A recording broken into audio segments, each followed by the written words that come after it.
a paradise of shimmering waters and golden sands. But once it was something else entirely, a lawless frontier, a deadly chessboard where empires fought for power, and pirates ruled the sea. This is not the world of Jack Sparrow or buried treasure maps. This is the real story of blood, greed, rebellion, and survival. Welcome to the true pirates of the Caribbean, the birth of the pirate world. Cut to a map of the Caribbean, 1500s. Spanish galleons glide across the blue expanse, heavy with gold and silver. In the early 16th and 17th centuries, Spain controlled a vast empire stretching from Mexico to Peru. Their ships, known as galleons, carried unimaginable riches, silver from Potosi, sugar from Cuba, and gold from Colombia. Every few months, the Spanish treasure fleet set sail from Havana, bound for Europe, but the ocean was vast, and the temptation was greater than any law. Other European powers, England, France, and the Netherlands, looked at Spain's fortune and saw opportunity. They unleashed a new weapon, the privateer, legal pirates armed with government approval. Letter of marque turned thieves into heroes. It was a piece of paper that said, "Rob in the name of the king." To Spain, they were criminals. To England, they were patriots. Sir Francis Drake, one of the first and most feared, raided Spanish ports, looted treasure ships, and circled the globe in 1577. Queen Elizabeth knighted him, a pirate celebrated as a national hero. But as peace treaties came and went, thousands of sailors suddenly found themselves without a cause, without a king, and without gold. Many turned to the one life they knew best, piracy. And thus, the Caribbean descended into an age of chaos. Act 2, the golden age of piracy. Music swells with drums and wind. Ships appear on the horizon. From 1650 to 1730, piracy wasn't just an act of rebellion, it was an industry. The Caribbean became a vast network of pirate strongholds. The Spanish had weakened, and the French and British colonies were busy fighting one another. The ocean became a vacuum, and pirates filled it. They attacked merchant ships carrying sugar, tobacco, indigo, and gold. They raided coastal towns like Portobello and Cartagena, and they built their own pirate utopias on remote islands. Nassau, in the Bahamas, became the capital of this outlaw world, a pirate republic.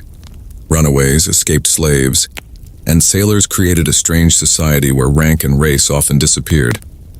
In a world ruled by kings and corporations, the pirates of Nassau lived by their own code. Cut to scene, men voting on deck, coins clinking. Every crew member had a voice. They elected their captain. Loot was divided, fairly, usually by shares written in a pirate's charter. Even those injured in battle received compensation. It was rough. Brutal equality, but equality nonetheless. While Europe suffered under monarchs and class systems, pirates lived as free men and women. Act 3. The faces behind the flags. Dark clouds roll in. The sea turns black. The pirates of the Caribbean weren't faceless criminals. They were individuals with charisma, cruelty, and courage, each a legend in their own right. Edward Teach, Blackbeard. He was over 6 feet tall, a mountain of muscle with burning eyes. He tied lit fuses into his beard, so smoke would curl around his face as he fought, a living demon of the sea. His flagship, the Queen Anne's Revenge, carried 40 cannons. In 1718, the British Navy cornered him off the coast of North Carolina. He was shot and stabbed over 20 times before finally falling. And even then, he fought until his last breath. Charles Vane was different, unpredictable, fearless, and defiant. He rejected the king's pardon when many pirates surrendered. He called himself free until the end, even when he was hanged in Jamaica. And then came Calico Jack Rackham, stylish and cunning, who became famous for his 2 female crewmates, Bonny and Mary Read. They dressed as men, fought beside the crew, and showed no mercy in battle. Their story shattered every norm of their age. When captured, Bonny's last words to Rackham were sharp and cold. "If you'd fought like a man, you wouldn't be hanged like a dog." These were not fairy tale pirates. They were rebels against empire, symbols of a world that refused to kneel. Act 4. The pirate economy and empire behind the romance and chaos. piracy was part of a much larger machine, the global economy of the Caribbean. Sugar plantations, gold mines, and slave trading routes made the Caribbean the wealthiest and bloodiest region on Earth. European powers fought over every island. Ships carried slaves from Africa, sugar and rum to Europe, and guns back across the Atlantic, a deadly triangle trade. Pirates disrupted the system.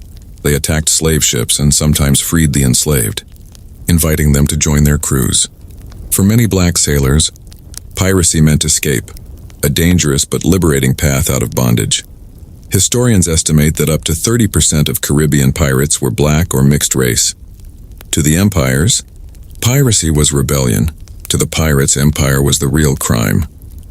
They lived outside the system, defying kings, corporations, and the church. They built their own small, fragile worlds of freedom, floating on a sea of blood. Act 5. The fall of the pirate empire. Thunder rumbles. Drums slow down. By the early 18th century, the golden age began to fade. The British Empire had grown too powerful. New naval fleets patrolled the Caribbean with ruthless precision. Governors who once turned a blind eye now hunted pirates for reward money. Woodes Rogers, a former privateer himself, became the governor of Nassau in 1718. His mission: end piracy forever. He offered pardons to those who surrendered, and death to those who didn't. Blackbeard was killed that same year. Charles Vane captured and executed. Calico. Jack hanged, one by one. The free men of the sea were wiped out. The biggest blow came in 1722, when Bartholomew Black Bart Roberts, perhaps the most successful pirate in history, was killed in battle. He had captured more than 400 ships. His death symbolized the end of an era. That year, the British executed 52 pirates in one day, their bodies displayed along the Thames as a message to all who dreamed of freedom. By 1730, the pirate republics were gone. The Caribbean was once again ruled by empires. The dream of a free ocean died with the men who had dared to imagine it. Act 6. Legacy of the Black Flag. The storm passes. Gentle waves return. But though the pirates died, their spirit refused to sink. Tavern songs turned into legends. Sailors whispered tales of cursed gold, ghost ships, and hidden islands. Writers like Daniel Defoe and Robert Louis Stevenson immortalized them in stories like A General History of the Pirates and Treasure Island. By the 19th century, the pirate became something new, a symbol of adventure and rebellion. No longer the enemy of civilization, but the outlaw hero, the man who lived free, even if for a short while. When Hollywood arrived, the transformation was complete. From Errol Flynn's Captain Blood to Disney's Pirates of the Caribbean, the myth exploded into pop culture. Jack Sparrow may be fiction, but his swagger was built from the bones of real men. Blackbeard's terror, Rackham's charm, and Vane's defiance. Even today, the skull and crossbones flag waves not as a threat, but as a symbol of freedom, of rebellion, of refusing to obey. Act 7. The real pirates of the Caribbean were not just criminals. They were sailors who broke the rules of a brutal world where kings owned oceans and men were property. They rejected that world. They built their own. Yes, they killed and plundered, but they also created one of the earliest forms of democratic order on Earth.